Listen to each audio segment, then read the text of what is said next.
Hello, Suasday! Today I will be making salamaju pohko. I will be walking you through the step-by-step process on how to make this beautiful dish. So come with me!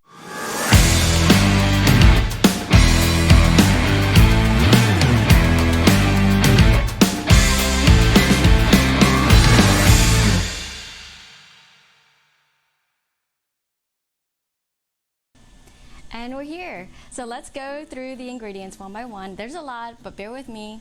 I'm gonna explain everything. So here we have our young papaya, holy basil.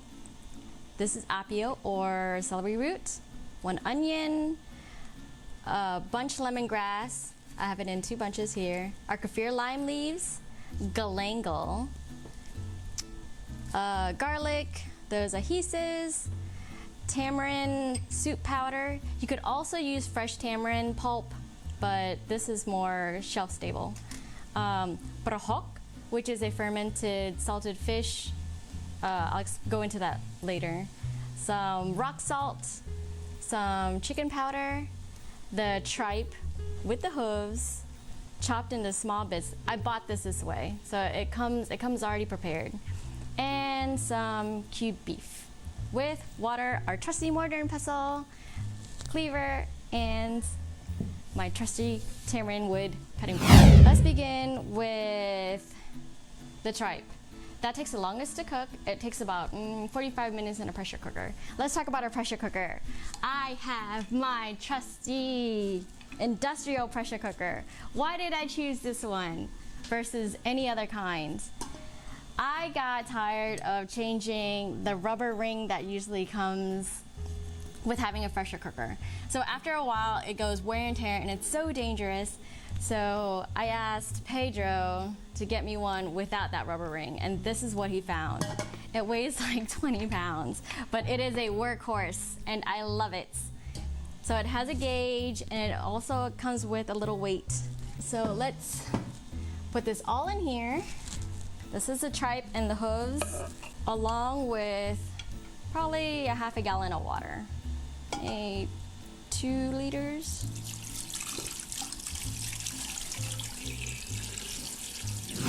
So on top of that, I add a few Kaffir lime leaves, which will season our broth and also kind of control the smell. You crush it up a little bit, toss it in. I tied up the lemongrass in a little bundle, and these I have included the leaves. And add our galangal. Let's close this up.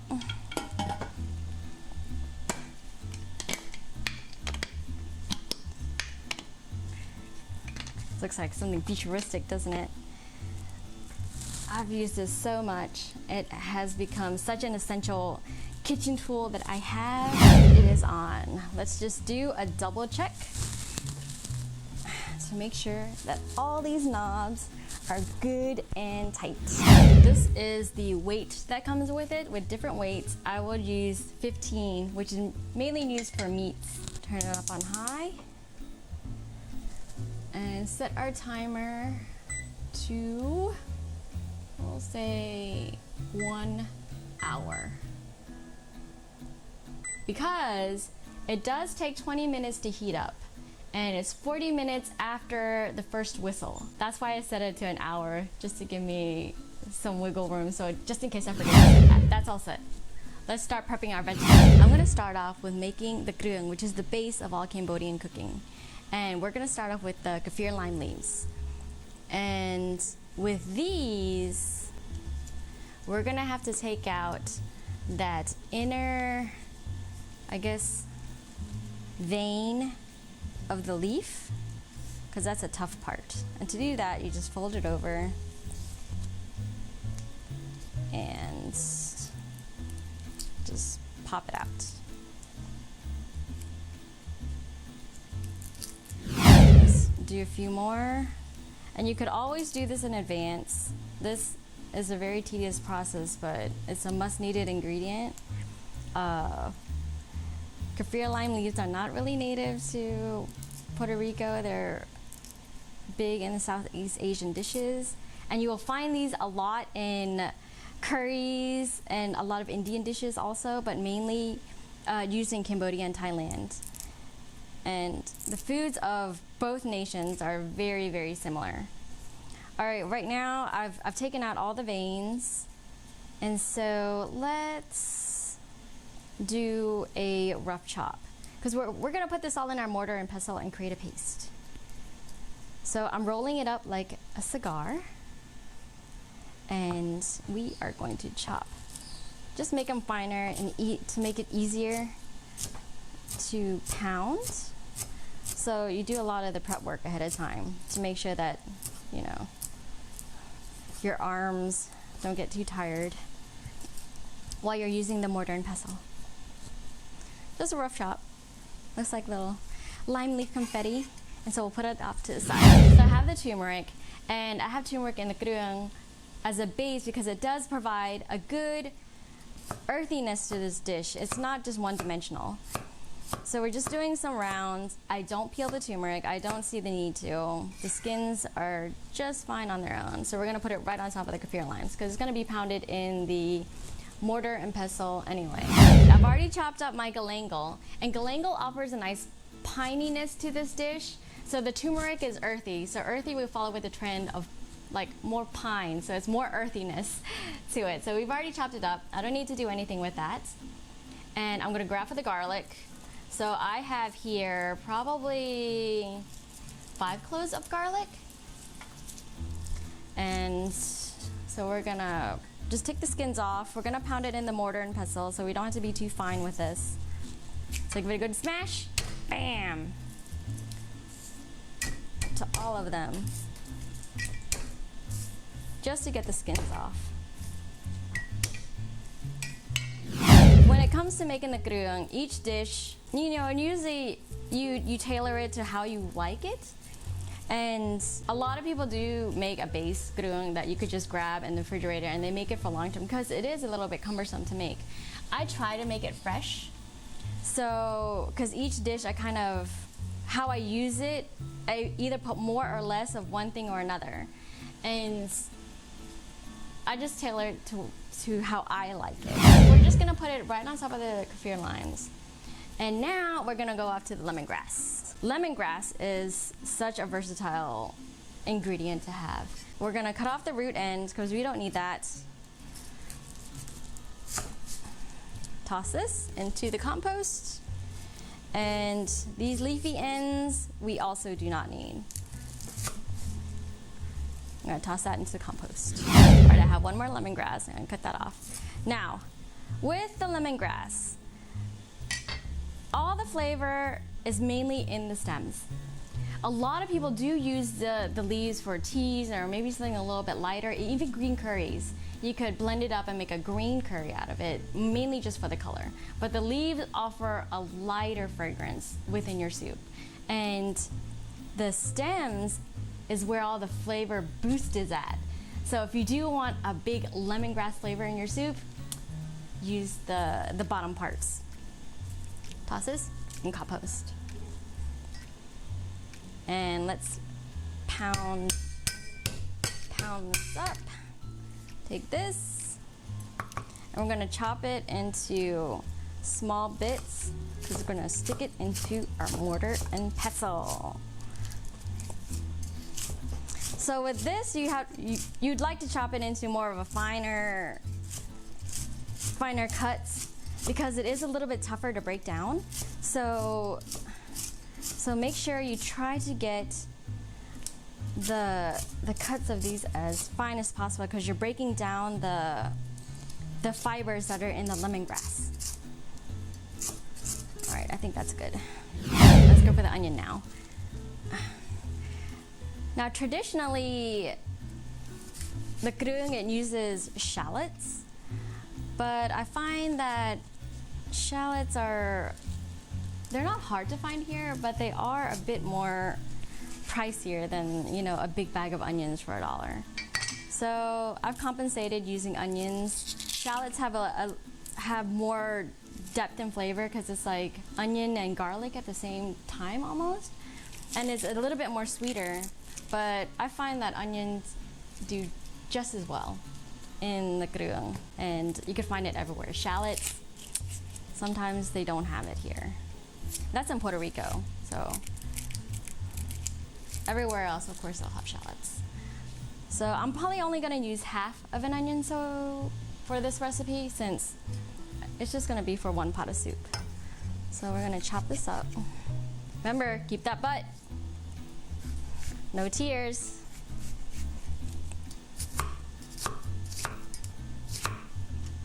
And do a rough chop.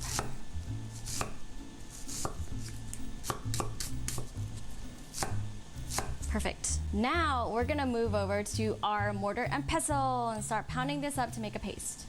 So for now, we're done with the cutting part. So I have here my stone mortar and pestle. It was gifted to me by my parents when I graduated from college. Beautiful tool. I use it all the time.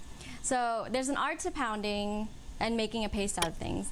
First of all, you need to get all your harder vegetables or harder herbs so it'll break down faster before you put in the softer herbs. So the harder herbs would be the lemongrass, the turmeric, and the galangal. So let's grab that, put it in first.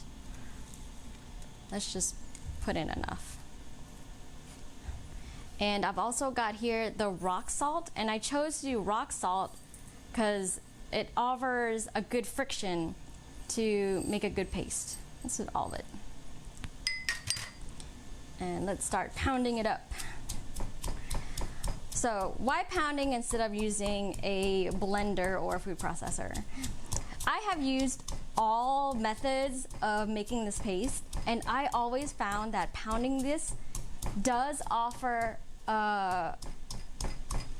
more flavor to your dish, since the oils of all these herbs do release more when you pound it rather than breaking it up in a food processor or a blender. I hear the whistle of the pressure cooker. So we're gonna take a break here for just a moment, and I'm going to turn down that heat.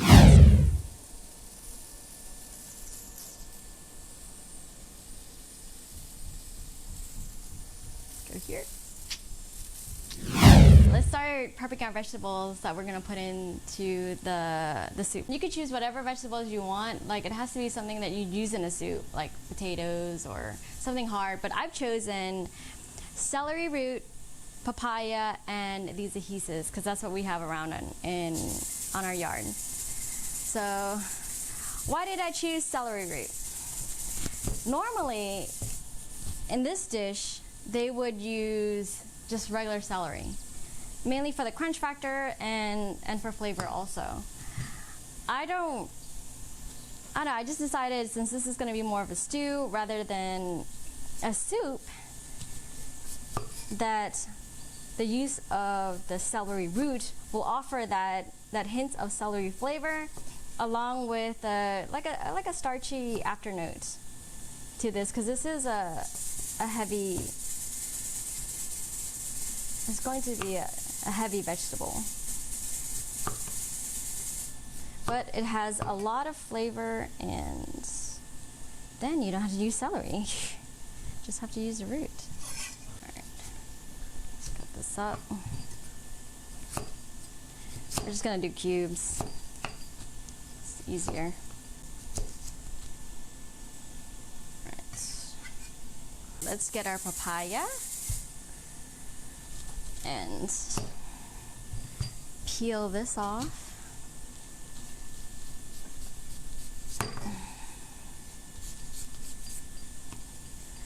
Watch out for fresh papaya, they have little wax coming out of it. In some cases, it could irritate your hands, so be careful with that. So what I do is, as soon as I finish peeling it, I give it a good wash, just to make sure that all the waxy stuff gets off.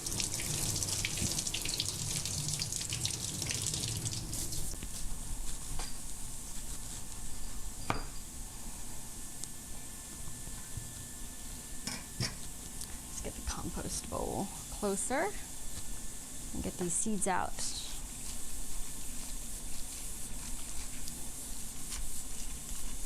Scraping out all the insides of these. I've washed and cleaned out the seeds of the papaya. So we're gonna chop this up as we did the same way in cubes, just like the celery root. You're able to use whatever vegetables that you would like in here, but I chose to use papaya since it's a really versatile vegetable. You're able to saute them, stir fry them, boil them, and they have a really light flavor. It doesn't make the dish heavy. So when you're cooking something, you have to have, I guess, different textures in your dish. It can't just be one note. Otherwise, it would be a boring dish. You know, might as well just eat blended potato soup. So using green papaya, it offers a nice crispness. And green papaya also takes on the flavor of anything that you cook. Now I'm gonna go for my ahises. So ahises is, I would say, like, I've only seen them here in Puerto Rico. I haven't seen them anywhere else. They look like little habaneros, but they have a very sweet flavor. So when putting it in this dish, it offers that sweet undertone. And also, you know, it's red, so it gives it a little bit of color. And it's so easy to grow and so easy to find around here that I actually prefer using this rather than sweet peppers, like the bell peppers. It's a little bit more cumbersome to kind of de-seed, but it's all worth it in the end, isn't it? All right, so I'm gonna take this, cut them in half, de-seed them, and just cut them into quarters. Really, the skin is so thin, these cook up very fast. So I use this in a lot of stir fries, actually, because they are such a quick cooking vegetable. And here in the Caribbean, they actually use this as a base for their dishes. So they call it a sofrito. I can only compare it to like the lemongrass paste that we use. It's like the base of our dish is krung. Right, these are small, so I don't really need to cut them in half. All the hard vegetables are done, so let's go to our herbs. So we are using holy basil. There's many types of basil out there, and you could always substitute with either Thai basil, Italian basil, sweet basils, but I've chosen to use holy basil. Holy basil has the most unique smell that you could have in any herb. It's almost like minty, but it's hard to explain, but I love it. And this, actually, when I smell it, it just takes me back to, okay, this is Cambodian food. So we're just gonna use the leaves. So we'll pick it, and at the very ends, we are going to toss it in the soup. So we don't need to cook it or anything. It's a very delicate herb. All right. We are done with the holy basil. Move that off to the side. And let's talk about our beef. Why am I using beef? Because it offers an additional flavor profile outside of the tripe. And it also offers like a texture difference when you're eating the soup. Like a lot of the mondongos here, they don't combine the different meats. I did that because I could just taste that there's a difference. There's a difference. So what you're gonna do here is just cut them up in the slivers.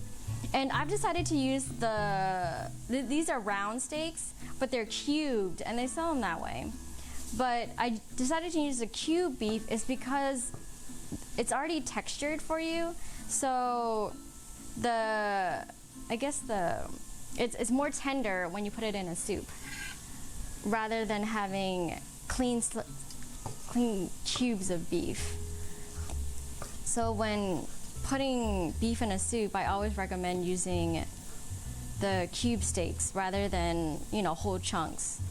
I finished cutting up the beef in little strips, as you can see, and I'm gonna move this into a different plate because this mortar and pestle, it looks small, but it's probably like 10 pounds maybe.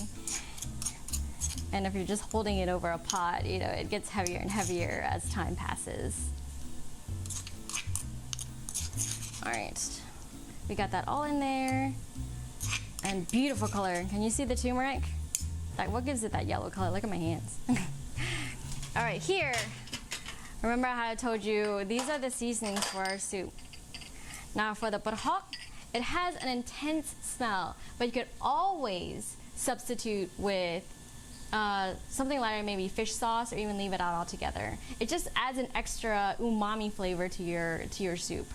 And it does add like a slight flavor difference, but you could also do without it. I've done it both ways and it's turned out great. So optional, but I do recommend putting this in there. It's absolutely delicious even if it looks kind of funky. Turn that off. Let's start releasing the pressure. Turn this off. And we're gonna go up.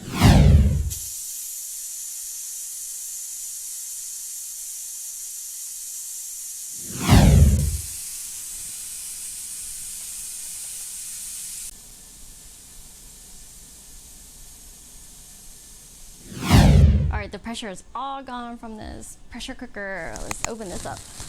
Then I'm gonna check gloves, safety first.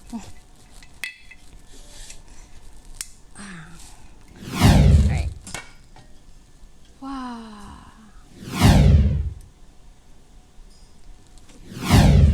Let's carry this carefully to the table. And so I have my colander here with a bowl to catch any of the drippings. And I also have a fat separator, which I use all the time. So what I'm gonna do is take my ladle and I'm gonna start taking out the tripe. I'm straining this tripe now because I wanna have this broth and the tripe separate. The reason for that is so I'm able to kind of use this fat separator right here and take out a lot of the fat, well, as much as possible. You can't do all of it, but as much as possible. It makes you feel better for eating tripe. The meat is strained and right now we have just the broth. So I'm gonna take that broth out and put it into my handy dandy fat separator. It doesn't look like a lot here, but when you see it in this cup, you can be surprised. As you can see, there's like a thin line of oil there, and that's what I'm gonna leave in here. So I'm gonna take this broth, and I'm gonna pour it in a container.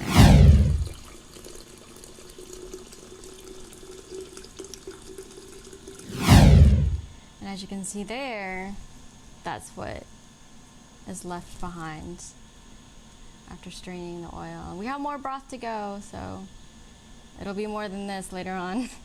Our broth is strained, so let's take out these aromatics from the broth. We don't need those anymore. They've done their job. They did a great job. Everything is done, and look at all this oil.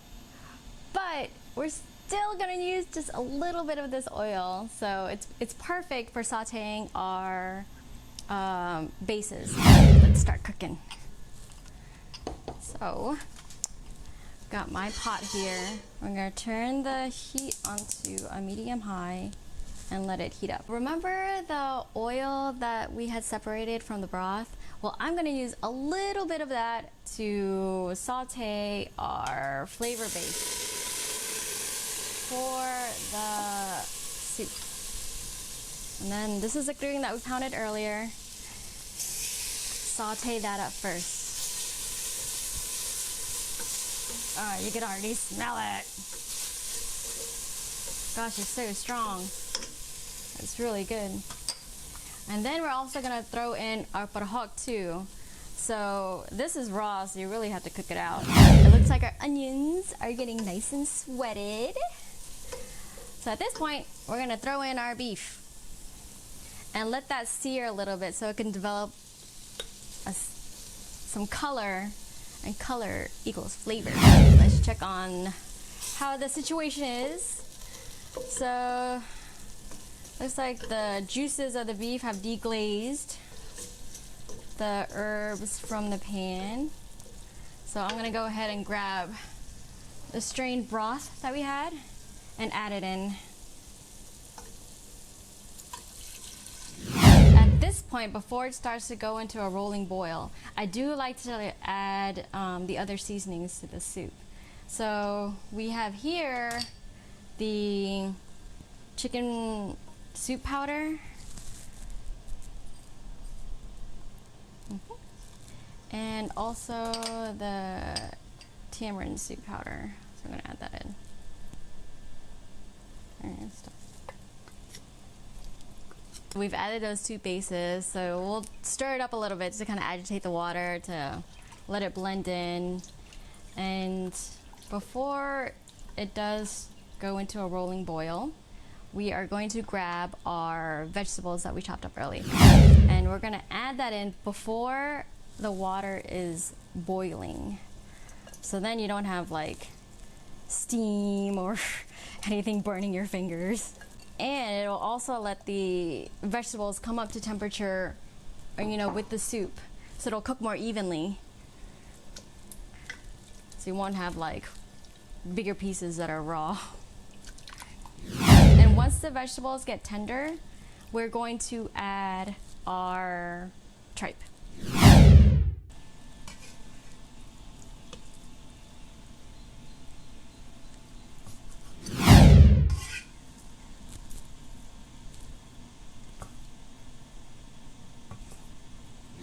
But let's check to see if the papaya is soft.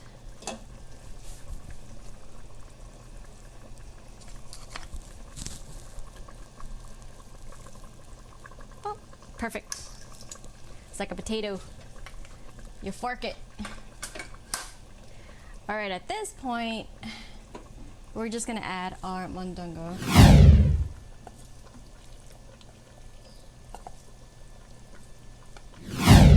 You gotta gently stir it so not to break up the apio too much. Now that we've put in that, at the final stage, we add in our herbs. Sprinkle that in. Ta-da! And that's it. Smells amazing. The color is wonderful. The turmeric really did its job. And all the flavors have married. Let's grab a bowl. The color looks nice. The vegetables have cooked through. It smells amazing. So you can see the holy basil has wilted now, and if you can smell it, it really does make a difference in the dish. So let's have a small bite. It's still very, very hot, but sometimes you just can't help it. And grab a little bit of everything. Let's see. I don't know if I can eat it.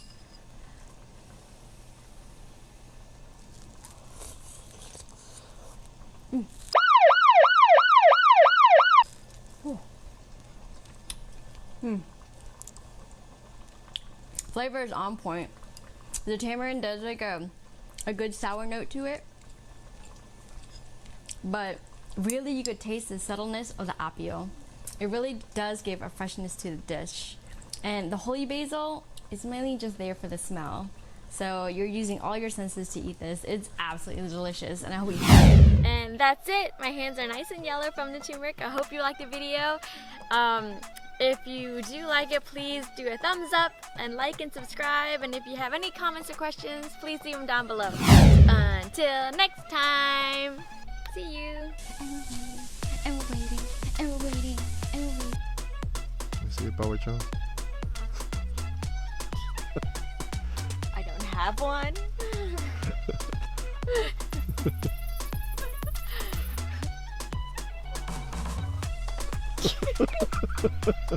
What are you doing? That's what you were doing. Smell. That's gonna be okay, okay. Let's be serious. We're